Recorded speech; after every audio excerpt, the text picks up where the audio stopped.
Welcome back to the Listen Up podcast, where we analyze a new album each week. I'm Jamie, and this week we've got me, Nick, you know it, and Jordan. Hello. This week we're going to be taking a look at Rage Against the Machine by Rage Against the Machine, released in 1992, and it was picked by me, Jamie. Very creative title. Mm-hmm. Well, you know, I wonder how many, what the percentage of, because this is their debut album. So I wonder how many bands just release a self-titled album as their debut. I know another one is Cage the Elephant, and it's actually a very good album. I mean, hell, Zeppelin, they dropped 1, 2, 3, and 4. Yeah. I don't know. I wonder what that percentage is. I'm sure someone's in that. That is interesting, because I know some bands do it for their first album, and some bands wait a little while, and then they make it like their third or fourth album or something. But I didn't even think of Zeppelin. They did do 4 albums. I'm pretty sure Taylor Swift's first album is self-titled as well. Is it called Taylor Swift? All right. Well, no, now I think it's called something else. Yeah, I don't know. I don't think she's ever made an album called Taylor Swift. Yeah, I take it back. I'm an idiot. That was mostly joking, because she was born in Pennsylvania. You said it was self-titled, and Jordan said, "Is it called Taylor Swift?" And I was like, "No, it's called something else." Boom, self-titled. Yep, I was right. Wait, is it called Taylor Swift? Yes, it's called Taylor Swift. It's Jamie, self-titled. dang. Jamie, the OG Swiftie. Sorry, dude. Jamie. My first concert was Taylor Swift in 4th grade. I do remember you telling me that. Bro, she's cute. Folklore isn't a bad album. Checked it out. You have to be sad, but it is good. Wow, that's my secret. I'm always sad. Oh, do you want to talk after this, man, or what? Yeah. I'll talk. So I picked this album. Wait. Oh, you meant talk like therapy. No, I'm good. Okay, anyways. But yeah, so I guess I talked a lot, probably too much, last time about why I chose this album. But really, I just kind of wanted to end because the next episode I choose will be in September, which is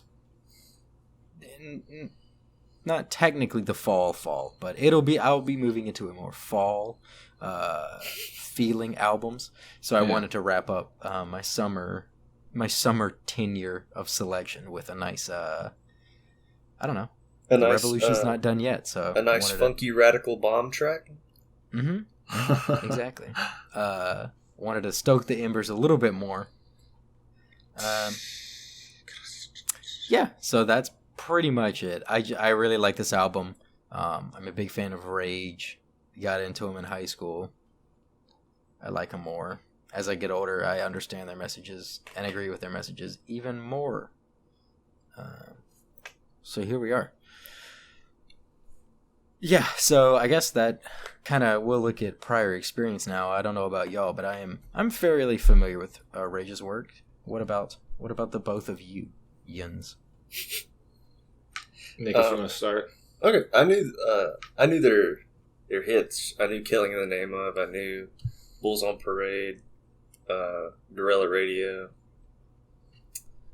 and I think I'd heard "Testify" before, but that was mainly it. Gotcha. Yeah, and you kind of introduced them to me in high school, and then I would just hear some of their songs on the radio every now and then when I was younger. I also saw something a few years back. It was probably in 2016 or 2017, whenever Trump was newly elected, that they, in one of their old music videos, I think a protester in the background or something that they set up in the music video. It wasn't like a real life protester. Mm-hmm. He has a sign that says Donald Trump for president or something like that. So people were like, "Oh, Rage is they're prophetic." That same stuff like with the Simpsons and stuff. About how people say the Simpsons tell the future. But that's pretty funny. That might be the same music video that some of them got. I think some of them got arrested for it when they like shut down the New York Stock Exchange for like 10 minutes. Hell yeah! And they were recording the video, and they stormed the New York Stock Exchange, and technically, Rage Against the Machine can claim that they shut down the NYSE for like 15 minutes or something. That's hilarious. Yeah, because I was reading about it, and the director, I think it said New York City only gives permits to shoot at like one certain location on Wall Street, and they don't give out permits for the week. You have to shoot on the weekend, and once the people move to some certain location, Michael Moore, the director, he got arrested, and as the police were taking him away, he yelled, I think, take the stock exchange or something, and then them and a bunch of other people from the shoot ran into the front doors of the stock exchange, and they had to like drop down some security doors to stop them from actually like busting into the stock exchange. Damn. Yeah. Pretty hardcore. Damn, that's crazy. I think it's cool that shows that they really do believe in a lot of the stuff that they preach they're about not lying. around. Like someone, a large thing that I enjoy right now is on Twitter, people who are like just now discovering like the politics of Rage Against the Machine, which is at one point, it's so absurd because literally that's the only thing any of their projects ever have to do with. Yeah, is all like anti-establishment, and people are like, man, I really like Tom Morello, but dude, I can't support him now. He's going off about all this BLM stuff on Twitter, and he's like, you're an idiot. You're like literally. Because some of them you're like, okay, it's people, like just like trolling or whatever. But there are some who it's like, I'm pretty sure this is genuine, and that person's a moron. Mm-hmm. Someone was like, I guess I'll have to stick with like Tom Morello stuff that's not politically charged. And he was like, hi, yes, please let me know what that is, like which body of work of mine isn't. That way I can remove it from my catalog, streaming discography. Yeah. So yeah, that's very funny to see people discover what Raging Against the Machine actually is. Yeah, because I barely even know what it is. I know they're decently political, but yeah, the only like, I think the only background that I've had with them again is also like Bulls on Parade, because that was in like every single rock band from like when it came out. I'm pretty sure, but. Like that was always a song that you'd play on there. Maybe there were others, but I honestly didn't play. I used to play Lego Rock Band instead, so got the PG version. Yeah, unfortunately, Killing in the Name and Bulls on Parade were not on the Lego Rock. Not on Lego Rock. But that's also, I mean, if someone told me that even like, especially after you play like the opening riff to Bulls on Parade or like the main hook to it, if someone still told me they didn't recognize it, I would be shocked. Yeah, true. I mean, not only it's in like, it's been used as like commercial stuff, it like just on the radio all the time. So yeah, I'm not surprised. Definitely. It's a very popular song. Yeah, but I feel like that is probably the extent of a lot of people's rage listening. True. Unfortunately, but I think that is the reality.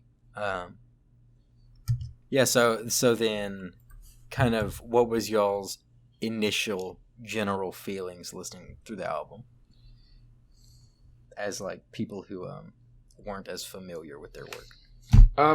Well, here I'll go first this time. I really liked it, Jamie. I liked it more. I think it's just because of all the yelling. I think I really like screaming on the chorus, screaming on the chorus kind of type of music. Like as bad as 6ix9ine is, I think that's why I like a lot of his music. I honestly don't listen to it that often, but I don't think I have any of his songs downloaded, but like just that type of energy where it's like you're just screaming at something. I don't know why. I just love that kind of music. And this is definitely falling into that category a lot.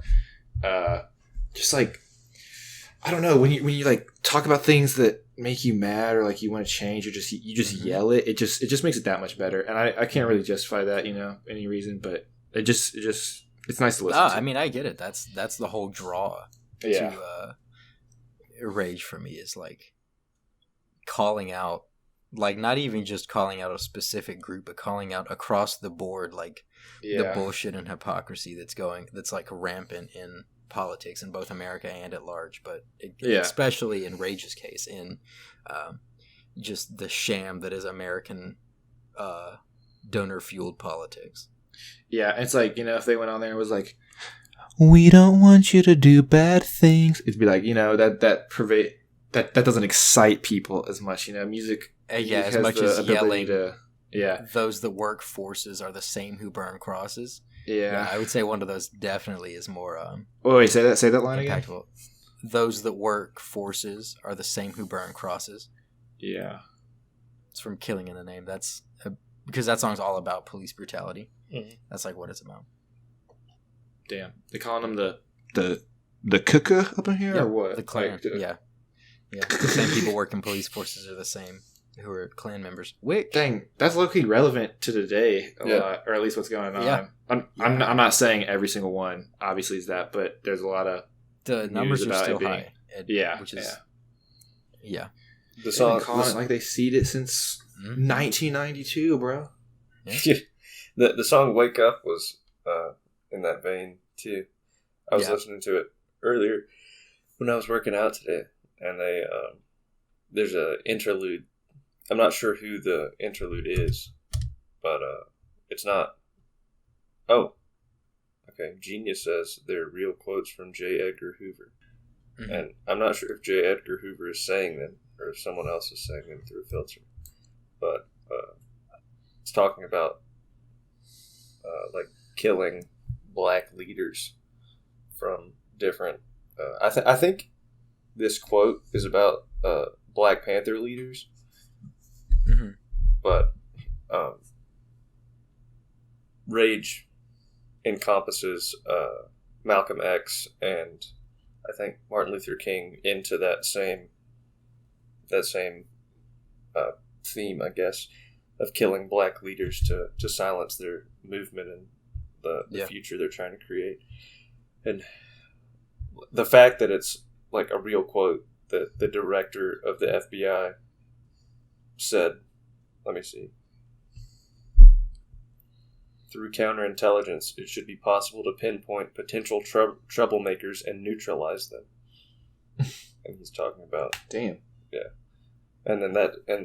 then Zach De La Rocha repeats that like 5 times, the neutralize them part, and then the end of the song is him yelling "Wake up" like over and over again. It's pretty. You can feel the spirit and like the genuine rage behind a lot of their music. Mm-hmm. And that's probably why so many people love it. Yeah. I mean, it's still like people were still shouting, as hordes of police were just in front of protesters, throwing tear gas into crowds of unarmed people and shit.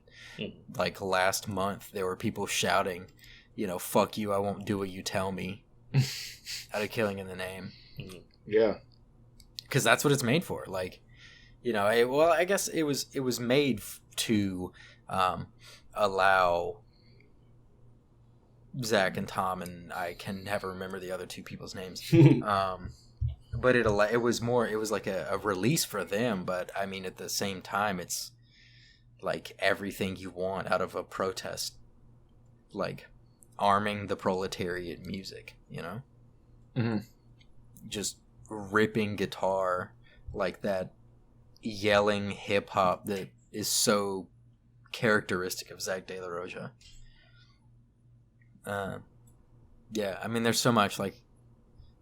So Nick, did you also like the album? Oh yeah, of course, yeah. sure.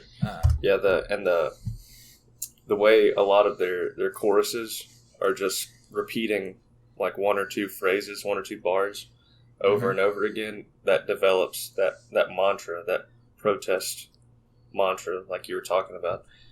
And that's probably one reason they do it. And they definitely, you can hear funk influences in their music. I know that's something that funk did a lot of when it was around in the like 70s and 80s and things like that.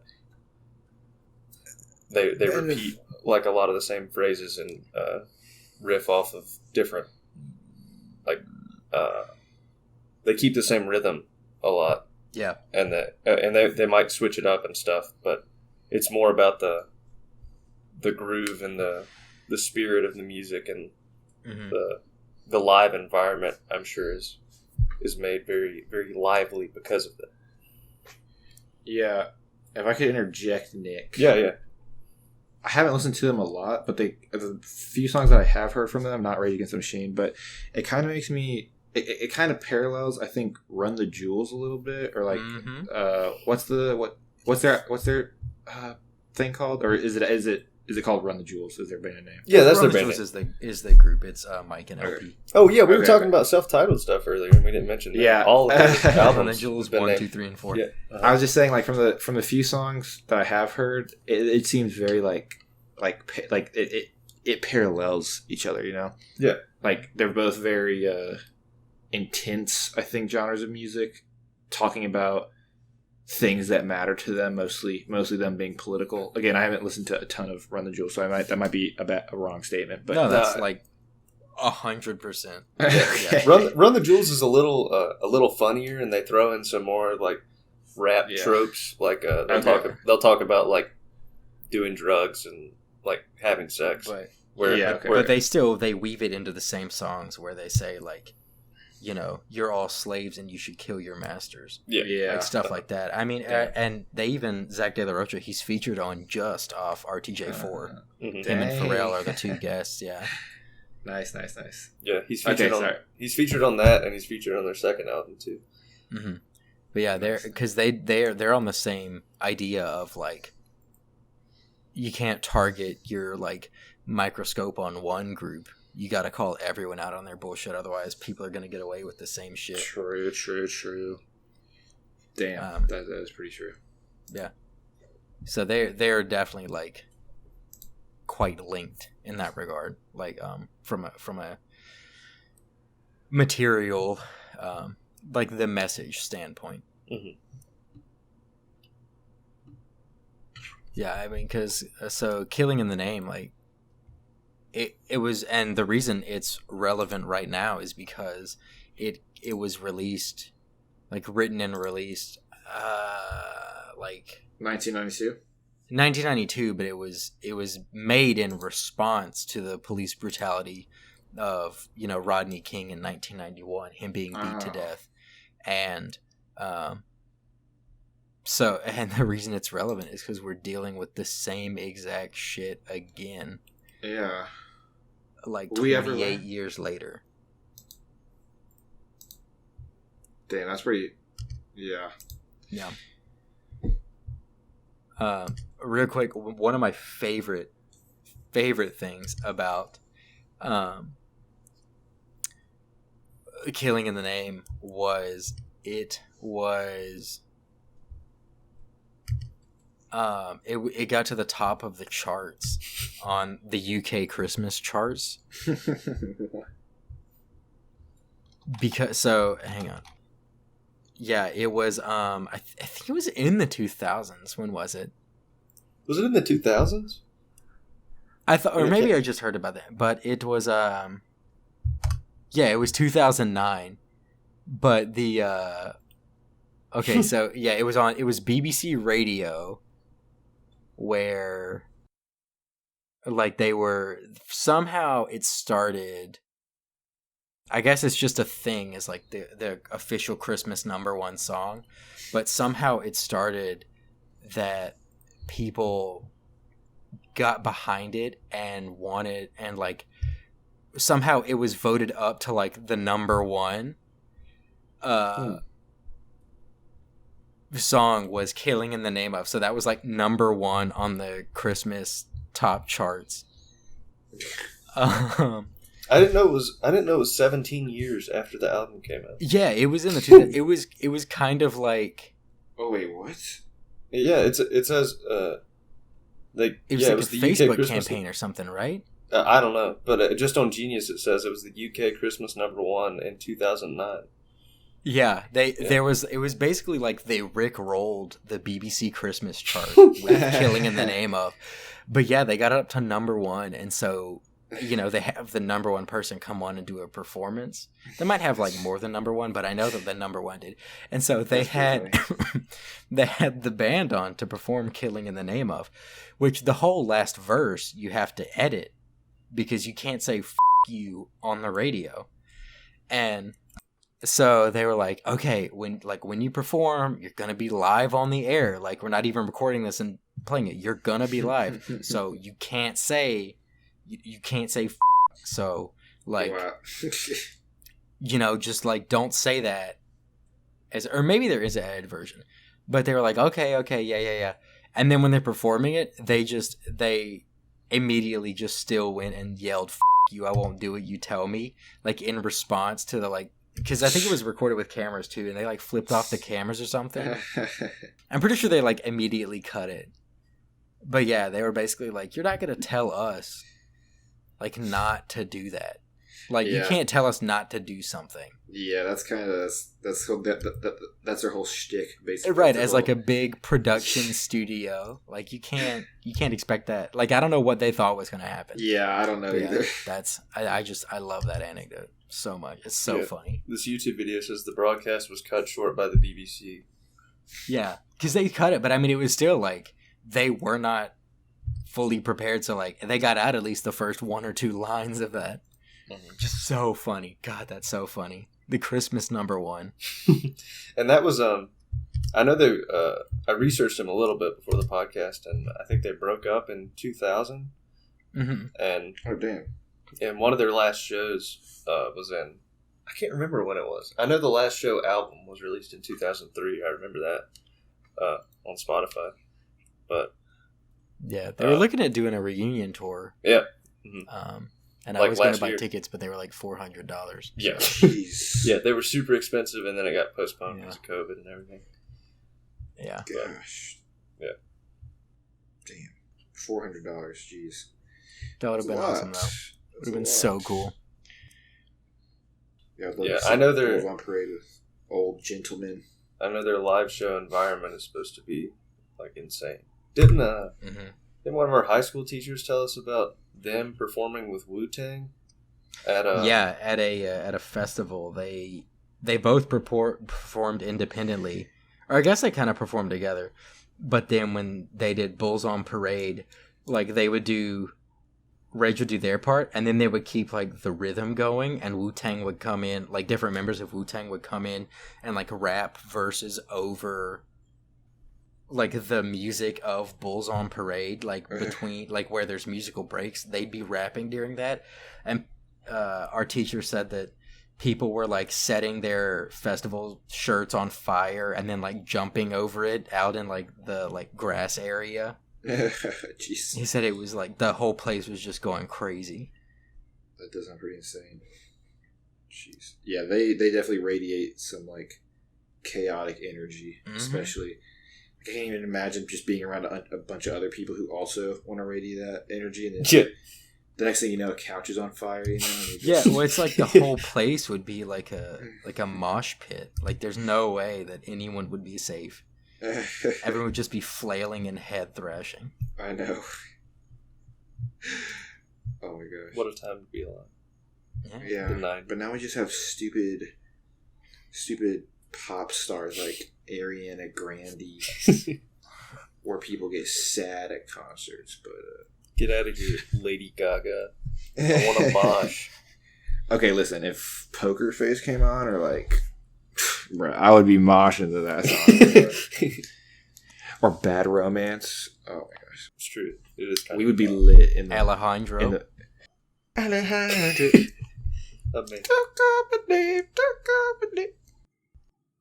That's pretty fun.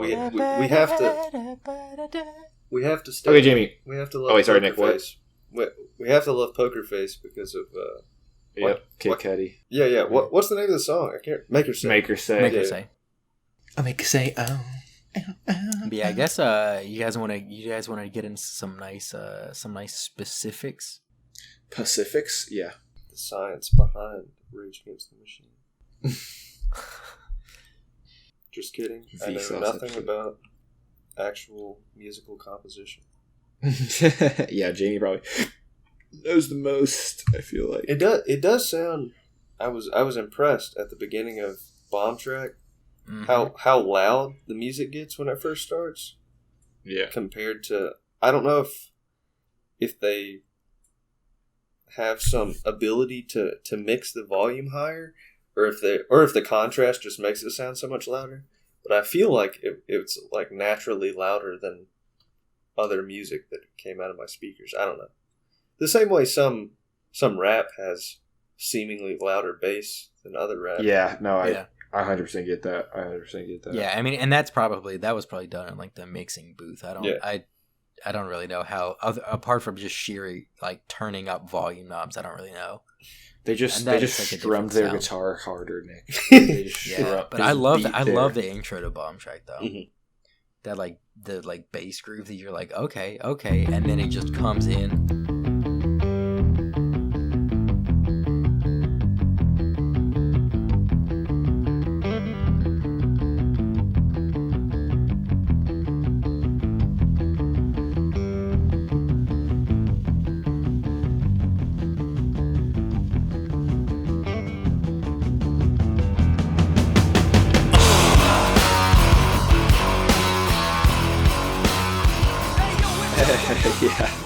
Yeah, I really like it too. I like the starting off with the bass groove.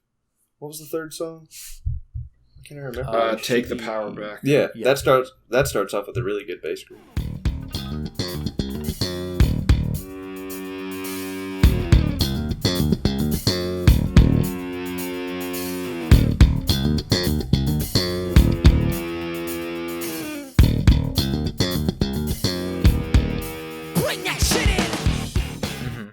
There's a lot of like really funky grooves in it. Oh yeah.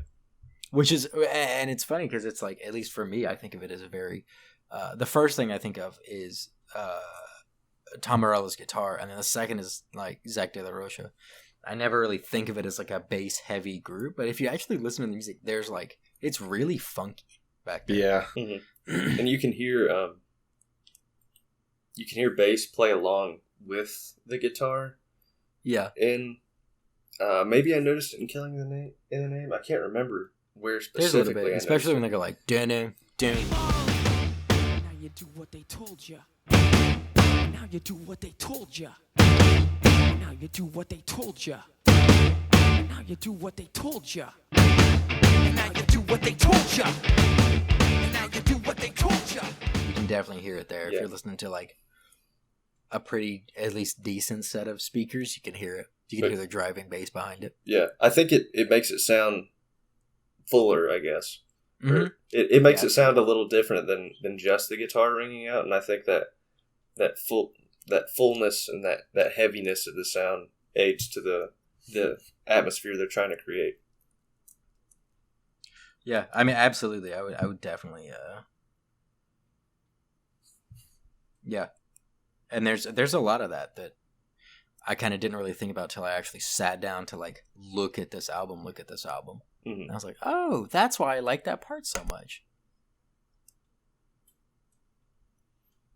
Yeah, I mean, there's like, I'm probably just gonna hit the highlights with like lyricism, what I specifically like, because there's just so much that you could take away from it, and it kind of suffers from the same thing that like really lyric heavy rap does, where it's like you just can't talk about all of it because it's like every phrase has a whole other deeper meaning because it's really well written. Something I saw on Genius was that like you talked about earlier, Killing in the Name of was written in response to it's Rodney King, right? Mm-hmm. I don't think we ever learned that in school, which is kind of I don't remember that. Oh. Yeah, I was gonna ask who that was, but then I kind of felt ignorant. But I feel like I don't know who that is. He was someone. It was in L.A., but they the police killed him. I don't remember the exact specifics, but I'm pretty sure they beat him. Like he was already in custody and maybe beat him and he died or something like that. But I'm pretty sure he was beaten. And died from. I googled it and I don't think he died. I think he was beaten after he was pulled over for a DUI, and that's right. He wasn't resisting, but he was severely and more than he should have been. I don't know the specifics of the case and stuff, but I think there was that much outrage because he clearly didn't deserve what happened to him, and that kind of started conversations on riots. Police brutality and stuff. But I don't think we ever learned that in school. No, we didn't. I don't remember it, no, which is kind of screwed up. Yeah. But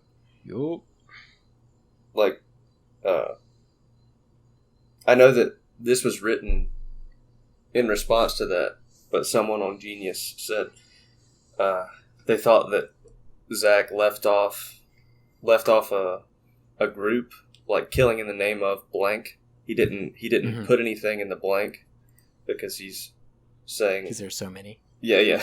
there's so many and killing in the name of. Yeah, I think that's it because I was gonna say that I think it's that it could have been killing in the name of anything isn't what you want, but I don't think that's really the spirit they're going for. I think that they, I don't know if they would endorse revolutionary violence, but it seems like the spirit's there. I heard Killer Mike in a podcast. He's half of Run the Jewels, Jordan. Yeah. I know. I'm more familiar with Killer Mike just because Bernie Sanders was so closely tied to him. I found out who Killer Mike was. I think this year you guys told me he was in the Run the Jewels. I'm oh, that's what that guy does. Yeah. And I was just oh. But yeah, sorry, continue. He, it was on Joe Rogan's podcast. Joe Rogan was asking him about, gun control and stuff. And he basically said he supports the right to own guns, and he said every family should have, I think he said 4 guns in their house. I can't remember what they were. Dang, okay. I know he said a revolver and a shotgun for killing vermin. I forget what he said the revolver was for. And two other things. I can't remember what guns they were. One was a rifle, but I can't remember what kind of rifle it was.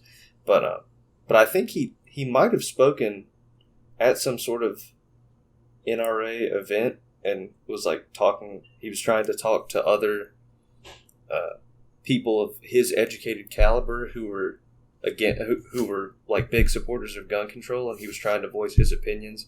And he was talking about how he felt like he was being talked down to a lot, even though they were they were I don't know. He just said he felt like he was being talked down to a lot, and how after, I think he said he did it for a day or two, and after each time he had to wind down listening to I can't remember what music it was, but Marvin's Room. But I feel like him and the Rage people might have a similar idea, like maybe the poor need to have guns to protect themselves in case the government or some sort of new tyranny comes knocking and stuff like that. Yeah. Because they definitely both have very political mindsets and very, I guess, meta, overarching thinking, this could go bad really fast. You always have to keep your guard up type mindsets. Yeah. The country could go bad. That's what I mean. Yeah, I never know how to feel with...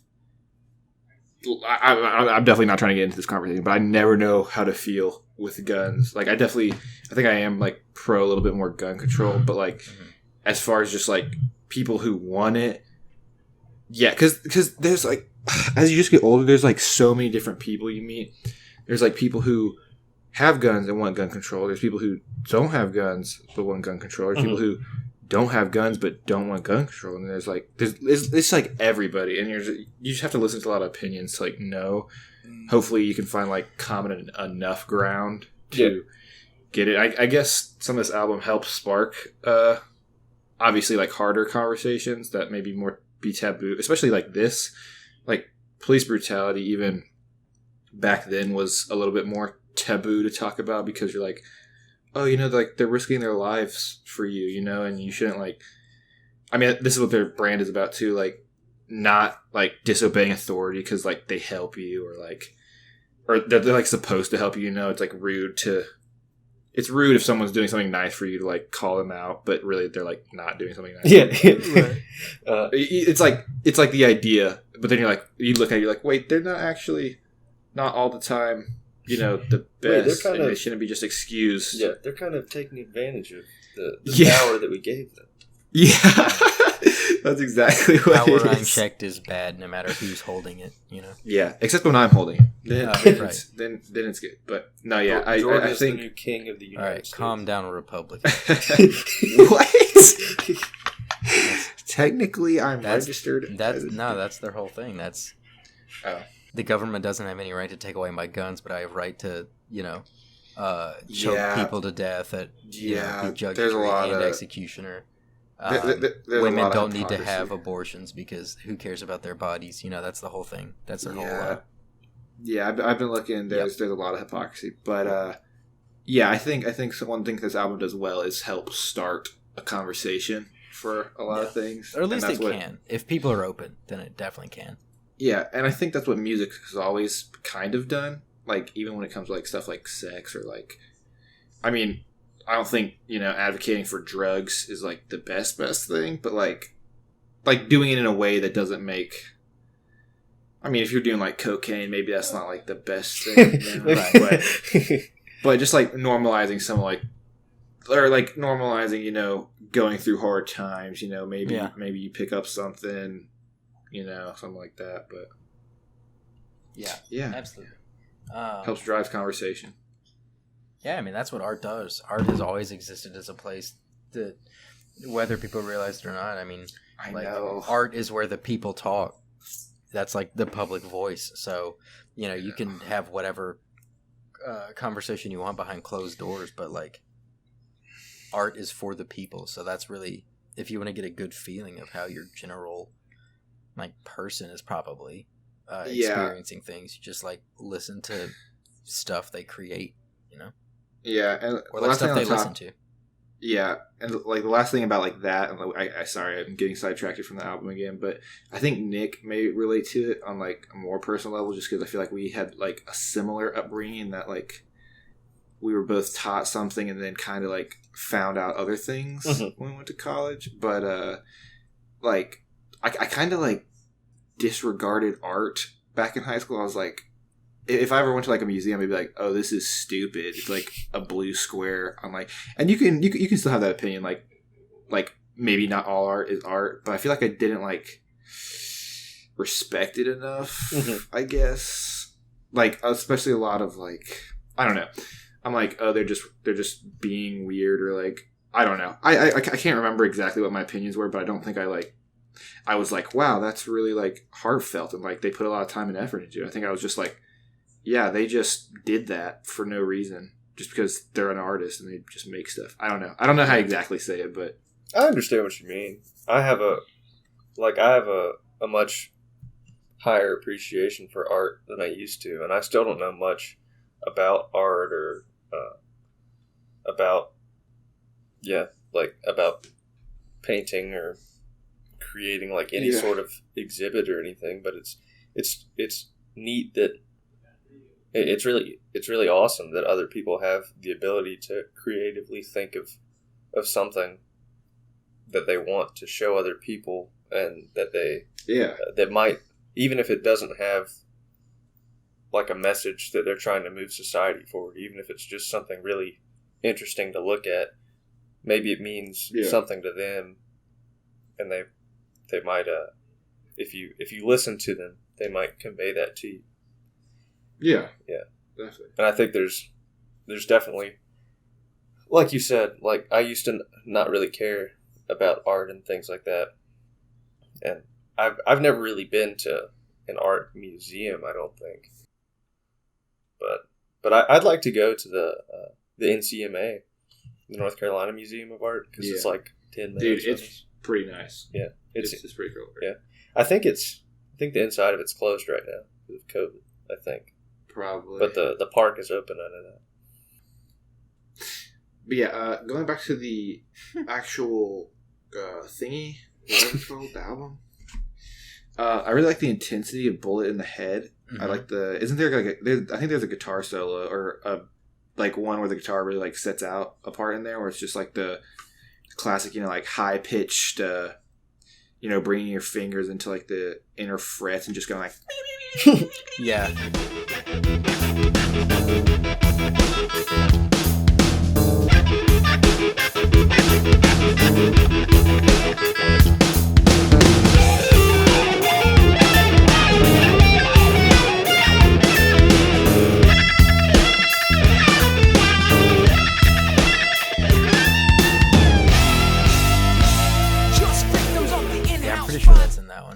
Yeah, but I don't know. I just like the intensity, kind of going back and forth. I think there's some like it gets like not mellow, but like they like hit it hard and they draw back a little bit, then they hit it hard again and they draw back a little bit. I just kind of like the back and forth in that one.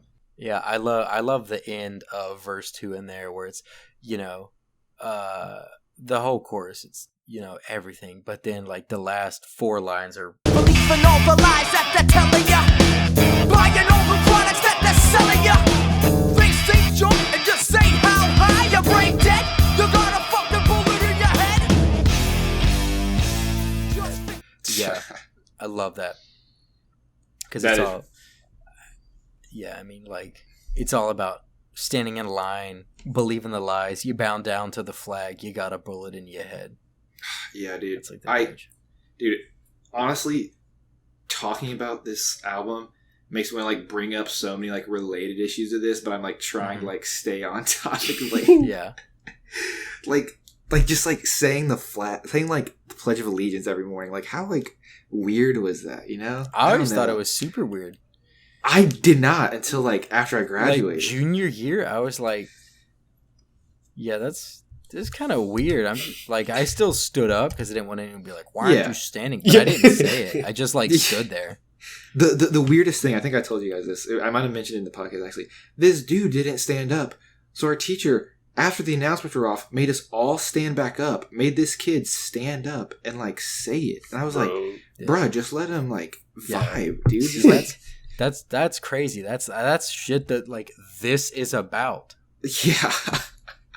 I'm like, motherfucker, like just like it was like sucking America's dick and not questioning things. It's like, come on. I know, dude. I know. Unchecked power is never good, no matter who holds it's so bad. It's so bad. But yeah.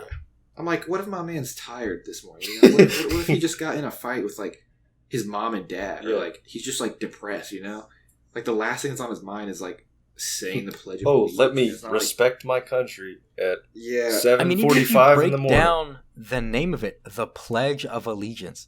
How is that not like more sinister to more people? That's so weird to me. Yeah, it's kind of meh. It's like some Sith shit or something. So the council will decide your fate. Yeah, like yeah. Yeah, no, but that's something that I feel like not many people really question, but it's like that's weird. Like objectively, that is a weird thing to do. We're the only ones who do it. I know, dude. I don't even think about it that much, but when I do think about it, I'm like, what the hell? Yeah, it's so weird. Yeah, and it kind of got routine, so I wasn't like actually like like I feel like at some point you're just like you mindlessly say it. Oh yeah, that's how I was. Even like a.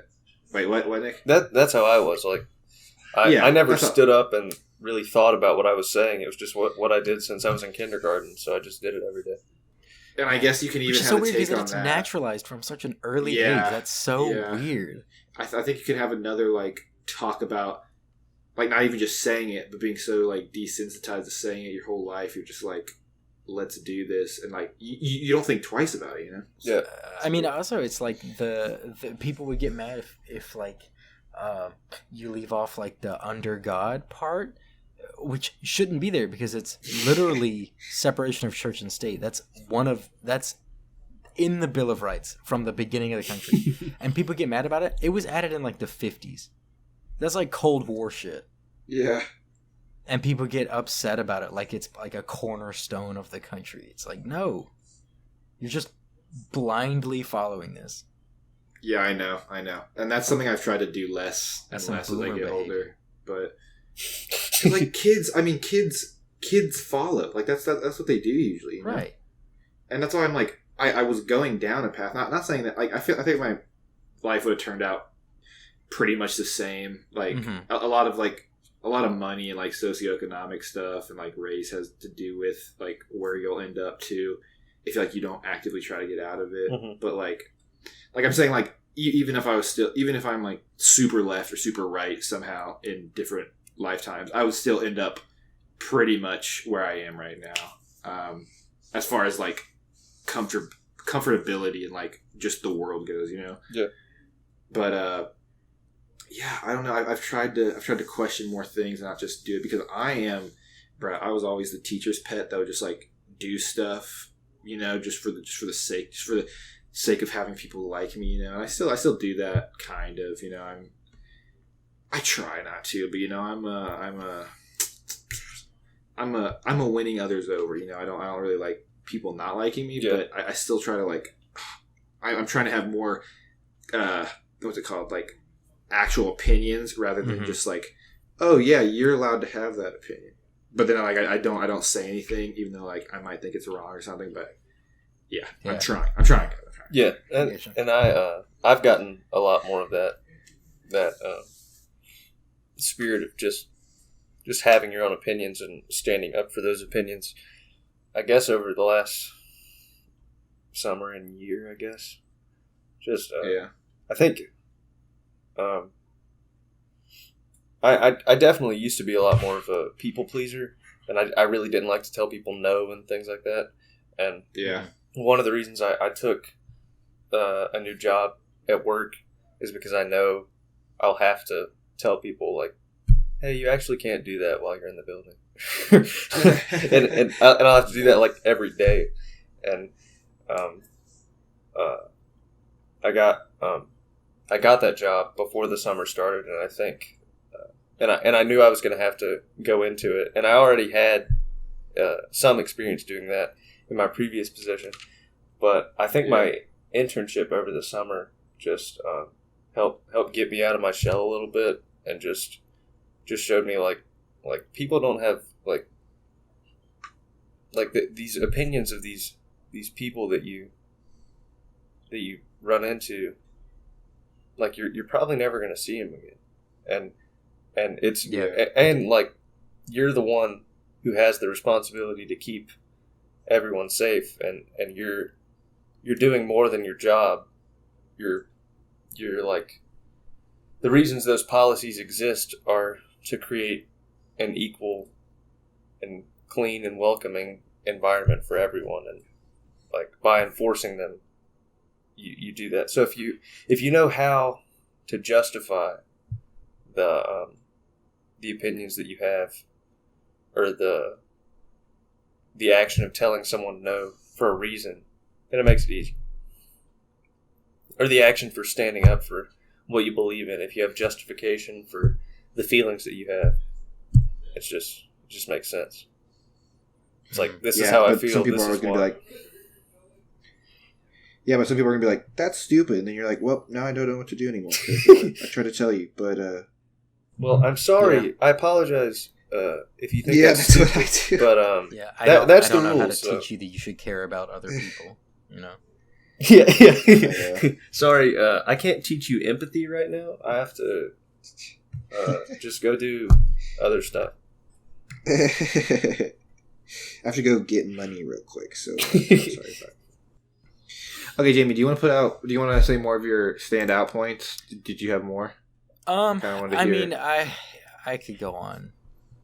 Well, tell us just a little bit more. I feel like I want to hear your opinion, since you know this album. I feel like a lot more. I mean, I love that than we do. That part of Bullet in the Head. Let's see. I know another in Know Your Enemy. Like, I like that song a lot. You know, Do You Know Your Enemy? That's a very big thing that, like, everyone should look at. A specific thing that I like is, Now I Got No it's in verse 2. Now I got no patience, so sick of complacence. The D, the E, the F, the I, the A, the N, the C, the E. Mind of a revolutionary, so clear the lane. The finger to the land of the chains. What? The land of the free? Whoever told you that is your enemy. Now I got no patience, so sick of complacence, with the D, the E, the I, or the F, the I, the A, the N, the C, the E, which would be defiance, which would rhyme with that as well, but then he kind of moves on. Mind of a revolutionary, so clear the lane. Yeah, the finger to the land of the chains. What? The land of the free? Whoever told you that is your enemy. I like that a lot.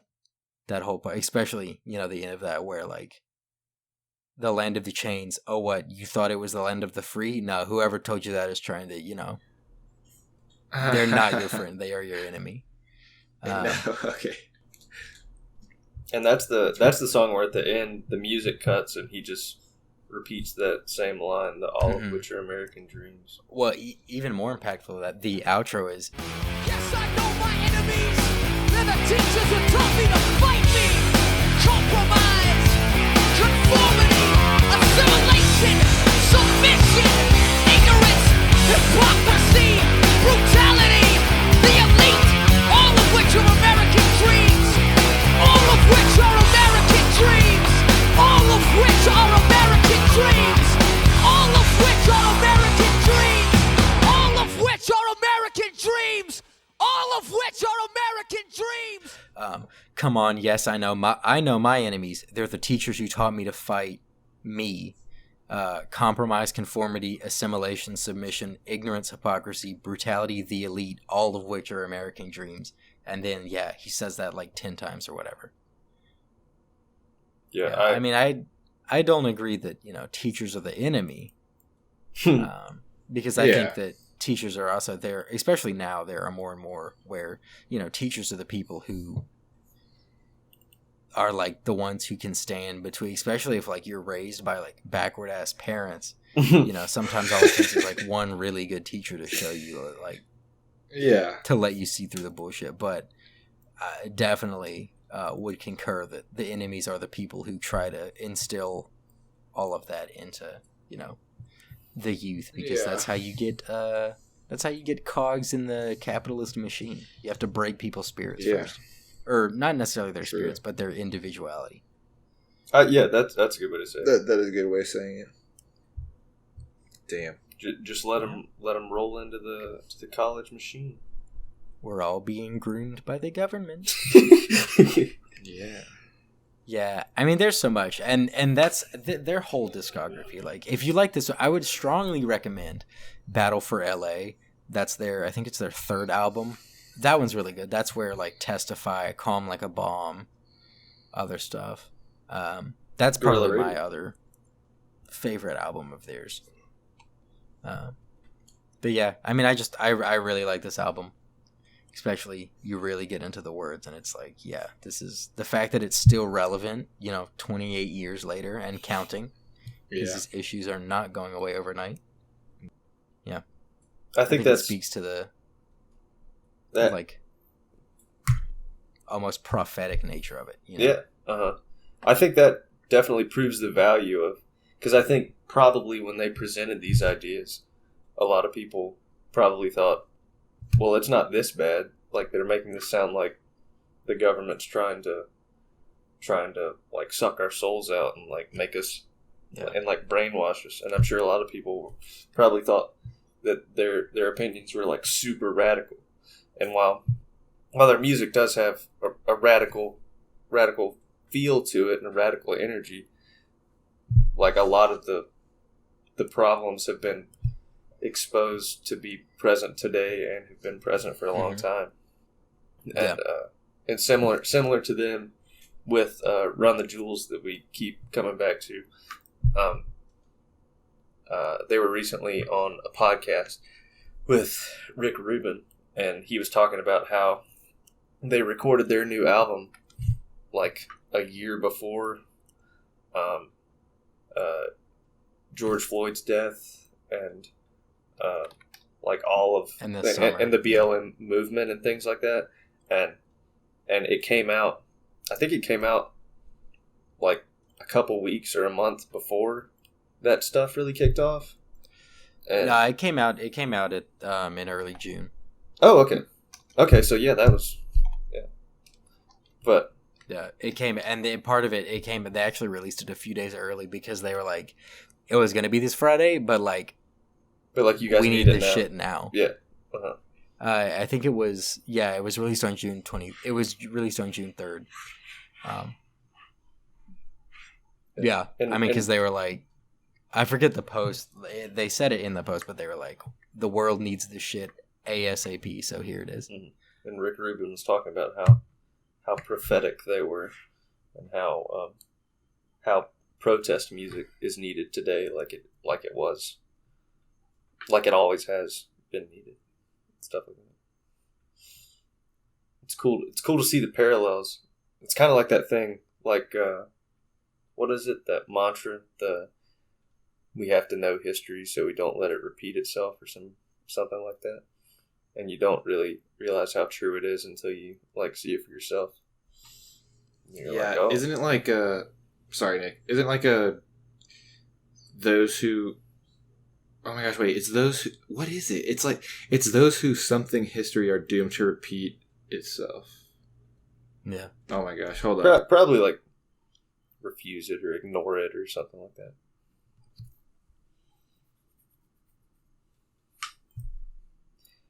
But yeah, I think looking at the album, what is it, 28 years after it's come out? Mm-hmm. It's a little sad to see how the small amount of the tiny amount of progress that we've made on a lot of the issues that they talk about. Yeah, like the public ones, those are making good strides, but like there's still so much like under the hood that's still just like a shit storm. Uh-huh. Yeah.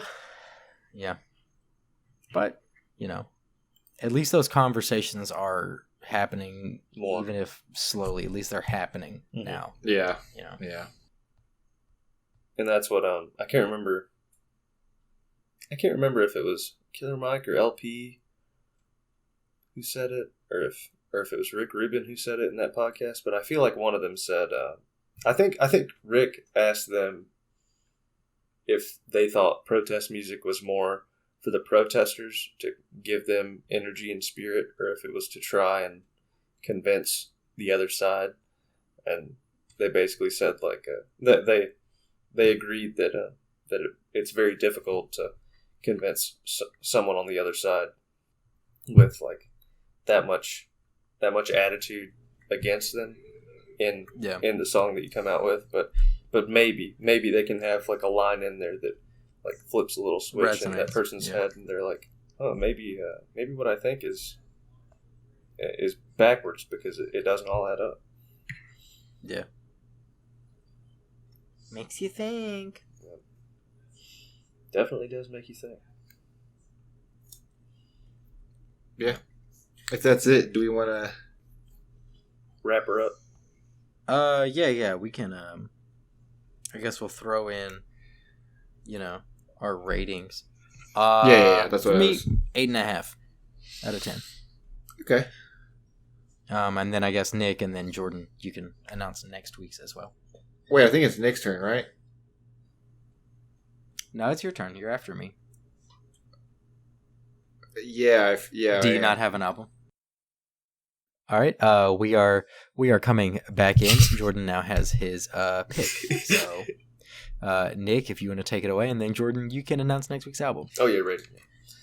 Yeah, I enjoyed it a lot. I really enjoyed the blend of genres that they put together, like funk, rock, like metal, rap. Yeah, like it's crazy that it all blends so well into music with such a strong message behind it. And I think I'll give it an 8.5 too. Okay, nice. Because okay. I do like I really enjoy the album. The sound is really consistent through a lot of the songs, and it's pretty similar, but the energy is, I don't know, it resonates a lot, and the messages they have resonate a lot. Right. And I'll definitely check out a lot of their other stuff. All right. Yeah, definitely. I definitely agree with Nick. Like I said, I like this screaming on the chorus kind of stuff. The hard, intense. I like intense music, and I think this was a little overlap in the music that I kind of like, but in a different genre. You know. Mm-hmm. So I think I'll give it a 6.5. Oh, I did like it. God. I know, right? Ladies and gentlemen. The new number 6.5 for the young lady down there, please. That is Jordan's she deserved it. highest rating. That's not his music. True. It's like, I don't know. Oh, you know what? I'm going to... Because of Jordan's historic rating, I'm going to give it... I'm gonna boost mine up to a 9. Oh my god! I don't know if you can I do that. I don't have to. I don't know. Okay, so all right, I'll keep it at 8.5. So then it's tied for the highest album. You just wanted to boost your own album. Come on, Gene. Hey, my last two picks are doing pretty well. True. Yeah, wait, RKS is the highest at 7.83, and now this one is also 7.83. I thought Kid Cudi was the highest. Yeah, that's what I thought. Oh yeah, it definitely I can't do is math. The highest. Cudi is 8.5. Yeah. I was like, I thought we voted 997. Bro, I looked at it. I was like 7.83. That's higher than 8.5. Okay, so this type. You're like more second decimals. Type for second, gotcha. Okay. Yeah. Okay. All right. Cool. All right. So then, what are we listening to next week, Jordan? Or what are we talking about? So we're listening. We're talking about Kanye West's most famous album ever, Ye. Okay. You guys thought I was going to say the other one. Sorry, it's not his most famous album. I just wanted to debate you guys. But, yeah. Understand. Nah, we're going to listen to Ye because I really, really like that album. Right. Even though everybody does, a lot of people don't like that album. I know like 2 songs off of it. Dude, whenever I mention it, people are like, "Oh yeah, but you don't like Ye, right?" I was like, "No, I do like it." Like, I'm excited to check it out though because of that. Because I'm not as familiar with it. Yeah, and whenever I'm like, "Yeah, I like Kanye," they're like, "Oh, old Kanye, right?" And they're like, and I'm like, "No, I like new Kanye too." He's like, "Well, not Ye, right?" And I was like, "No, I kind of do like Ye." But that's just what I just get that a lot. So I want you guys to experience and see what you think about it. I didn't know happily check it out. I didn't know On Sight, the first song from Yeezus. I didn't know that it started off so crazy and like techno-y. And I never heard that song. I saw a meme about it. About like it said like everyone. Oh, My Beautiful Dark Twisted Fantasy was amazing. I wonder what Kanye will come out with next. Kanye, and then it's just like that noise from the beginning of On Sight, and I thought it was just some fake crap like Kanye being techno, and then I heard On Sight, and I was like, oh, that's the actual song. The song in the meme was the actual song. Yeah, Yeezus, it came out and people were like, what the hell is this? Bound 2's a fire Bound song. 2's I still need to listen to that. I've never listened to Yeezus before. I don't like it that much. I like Blood on the Leaves and Bound 2's really good. But yes. Everybody says it's either like your number 2 or you're like your number second to last. Right. Yeah. But yeah, so we'll listen to Ye next week. This one's running kind of long. Let's just name the artists we've been listening to. Okay. All right. For me, Marcus King Band, Rage, and Creedence Clearwater Revival. Okay. All right, cool. I've been listening to Josiah. He came out with some, a little bit of Travis Scott, Denzel Curry a little bit more. I've been listening to Fabio Foreign. He just came on the XXL freshman list. Mm-hmm. A lot of people don't know him. He came out of Brooklyn Drill with Pop Smoke, which is, I feel like, why he's decently popular, because Pop Smoke kind of brought forth that genre, and then he kind of is taking it along now that Pop Smoke passed. But yeah, that's what I've been listening to. Gotcha. I forgot. I've been listening to Glass Animals too. They released a new album. Oh, fantastic. Yeah, I did hear. I did see that. Okay, carry on, Nick. I've been listening to Run the Jewels, Amine's new album, Yeah, I haven't listened to it yet. I gotta check that out. I checked out Denzel Curry's. I think it was his first official release, Imperial. It was really good. And then that was all rap, and then some of the more alternative stuff I've listened to. I listened to a guy named Raylan Baxter. He actually has a cover album of some Mac Miller songs.